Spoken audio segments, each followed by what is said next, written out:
All right, how's everybody doing? This is the Comic Samurai. I want to welcome you to my next video, and tonight we're going to be doing another Friday comic challenge. These are put out by Comic Collector Geek, and every Friday he challenges collectors to go through their long boxes and find comics that have covers that share a common theme. And tonight's theme is punching comics. Now, this is my part 2 of this series, and we're getting into a little more modern. So let's go ahead and jump right in. First up, we got this What the Number 7. And believe it or not, this is a beautiful John Byrne cover. And I always like it when he does spoof covers.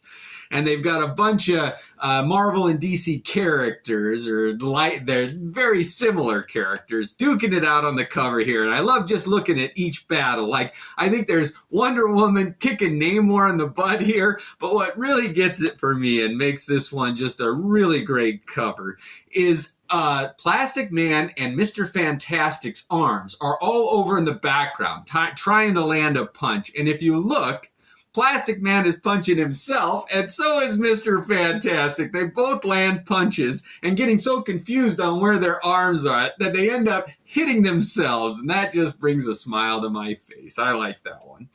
Next up, we got Magnus Robot Fighter number 7, and this was Valiant's iteration of a punching cover, and I really like that image there. Magnus punching Bloodsport there, or maybe it's Rye. I think he was Rye at this point. Anyway, those two were so similar, but in any event, I mean, this was one of the best images of a punch landing a body blow just to the breadbasket, I mean, right in the gut, and it bends him, it like folds him in half and throws him into the wall. I mean, this is a great cover of a punch. I like that one. Next up is Army of Darkness number 2, and this was a John Bolton cover. And I love that Ash character with the mechanical hand. He's got the shotgun. He doesn't have the chainsaw in his hand here, but he does have the mechanical one. And it's landing a punch on that skeleton. And you can see that it's pretty much decimating that skull. What an interesting image that one is. I like that cover.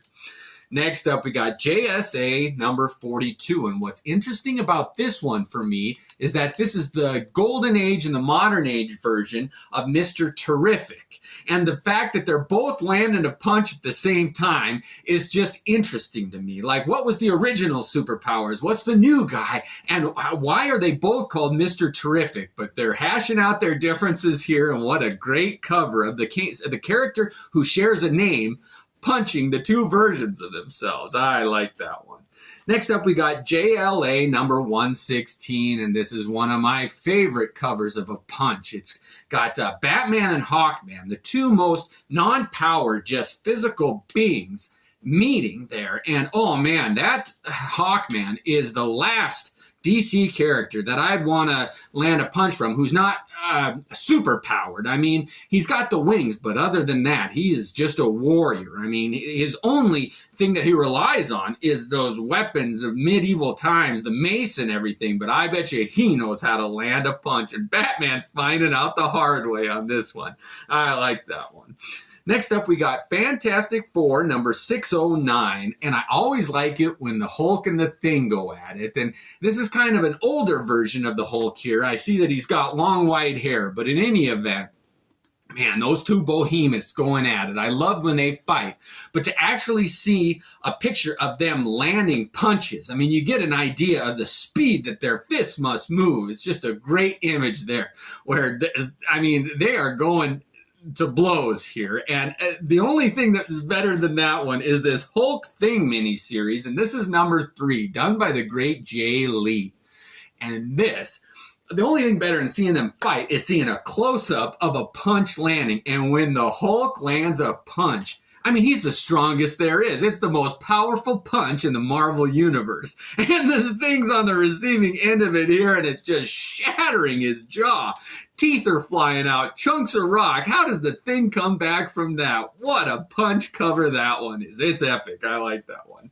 Next up, we got World War Hulk number 5, and this is the Sentry going up against the Hulk. And he's got the power of 1,000 exploding suns or 1,000,000 exploding suns, whatever. Anyway, the Sentry's trying to take down the Hulk here.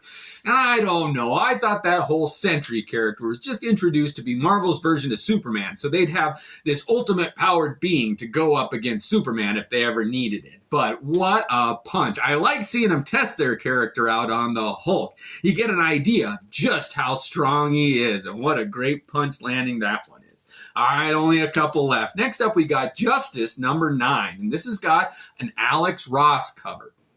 Whenever Black Adam goes up against Shazam or Captain Marvel, I'm front row seats. I can't get enough of it. And to see those two landing punches by Alex Ross on the cover of this comic book, sign me up. Oh man, I can't wait to open it up, read it, see how the fight goes, because those two are such epic beings. I mean, godlike powers. And speaking of godlike powers, last one, here we go. My favorite punching cover is the Savage Dragon number 31, done by Eric Larson. And this has got Satan versus God, and they are duking it out, and the Savage Dragon down here is just like watching the fight. What else can you say but the two ultimate beings of good versus evil just going to blows on the cover of this Savage Dragon comic book? Well, I thank you for joining me. It's Thanksgiving 2023, hence my clothes changed, the wardrobe changed. But anyway, enjoy your turkey. Have a great night. I want to know what your favorite punching comic book covers are. Thanks again and have a great night.